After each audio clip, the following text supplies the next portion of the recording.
오늘은 최근 발표된 제2차 국가에너지기본계획에 대해 김찬영 교수님과 이야기해보겠습니다. 안녕하세요. 네, 안녕하세요.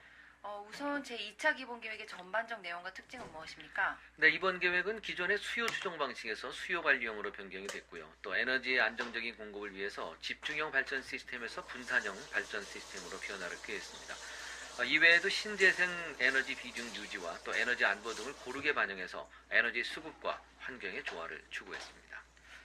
정부가 지난해 전력난 이후로 에너지 정책에 신경을 많이 쓴 것으로 보이는데요. 네, 그렇습니다. 하지만 문제는 과거부터 지적돼 왔던 에너지 관리 인력 부족에 대한 대책이 없다는 것입니다.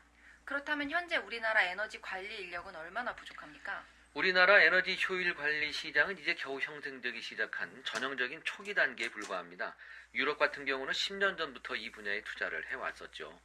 에너지 효율 등급 평가제는 만들어 놨지만 그걸 지속적으로 관리할 인력은 구성되고 있지 않은 실정입니다.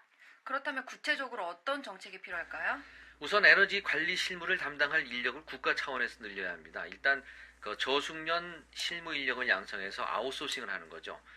이들은 그곳에서 에너지 낭비를 최소화하기 위해서 관리 감독을 하게 됩니다. 일종의 에너지 슈퍼바이저 역할을 하는 셈이죠. 그럼 건축상의 문제는 어떻게 해결해야 할까요? 예를 들면 창문이 한 겹일 때 보온 기능이 떨어지는데 이런 문제는 낭비 차원에서 저숙련 실무 인력이 해결할 수 없지 않나요? 네, 그래서 건물공사에서부터 에너지 효율을 높일 수 있는 방법을 고안할 고숙련 연구 인력 또한 양성해야 합니다.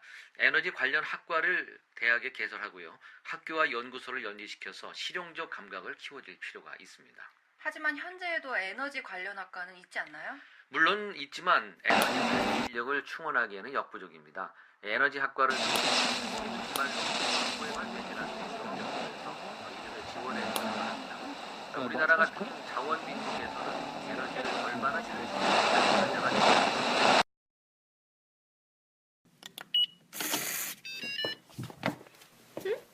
왜 불이 나갔지? 왜 불 안 들어오지?